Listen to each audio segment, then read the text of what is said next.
Now, let's talk about tonight's Super Tuesday primaries. Let's start with the Democratic side, okay? There are far more delegates at stake tonight, and we're not quite ready for that yet, Lewis. There are far more delegates at stake tonight alone. Lewis really wants to get to these numbers, so we put them up on the screen for our audience.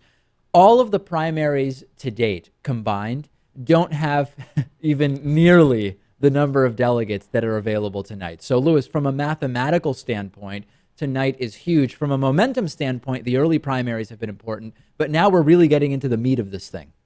Yeah. Well, Super Tuesday, Dave. That's the meat. That's the what is it? The sirloin, the fillet. How would you describe it? Bone-in ribeye, call it what you want. Okay. So Republicans have 11 contests tonight. Democrats have 12, 11 states plus American Samoa's caucus.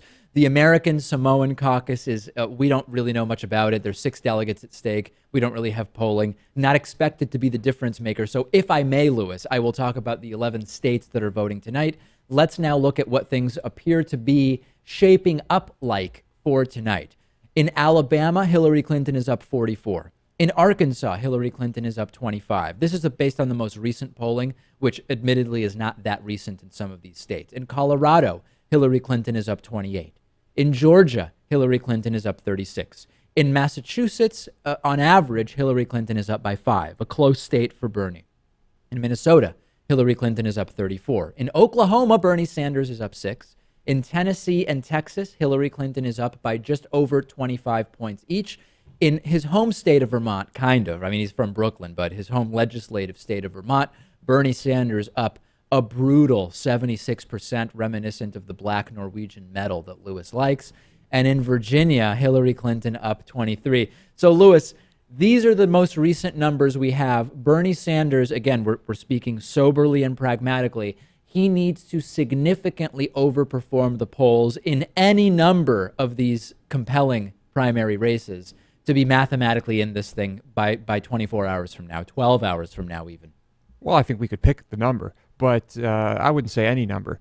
It's disturbing news for the Bernie Sanders campaign, isn't it? If Bernie Sanders wins only Oklahoma and Vermont tonight, realistically, the math is going to not signal a path for him to a Democratic primary nomination. He needs to overperform tonight. And I know that, as progressives, we have this idea that, hey, the real progressive, the most progressive candidate is going to find a way to that nomination.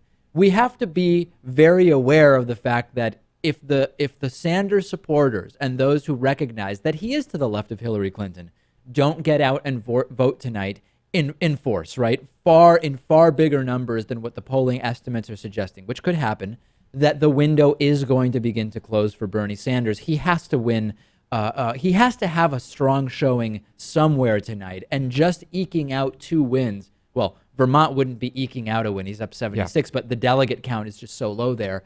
And Oklahoma, he's got to make things happen tonight. But do we really see him? Do we expect what happened to Hillary in South Carolina to happen to Bernie in any of these states? I mean, Maybe. I think maybe I find that highly unlikely that it would be that off. Some from have the been polls. hypothesizing that, for example, in Massachusetts, where anecdotally a poll here and there has Bernie up, but on average he's down, he could end up really getting out the youth vote in Massachusetts and doing very well. So there are examples, right? We'll just have to wait and see, and we'll have the numbers tomorrow, and we will see what the Democratic picture is looking like at that point. The online news world is getting pretty cluttered with lots of nonsense. There's the so-called news sites that rewrite news articles, and then there's the websites we all know that we just can't trust. So lately, I've been reading Smashpipe, which is an online magazine whose goal is to surprise, amuse, and tell readers things they don't already know on a wide range of topics in current events and culture. Smashpipe is less interested in trending topics than in what's actually going on, and Smashpipe has no ads whatsoever other than the reader-generated classified ad section, and they never will. Smashpipe is what happens when you, on a bad day, stub your toe on the miseries and mysteries of life. Check it out at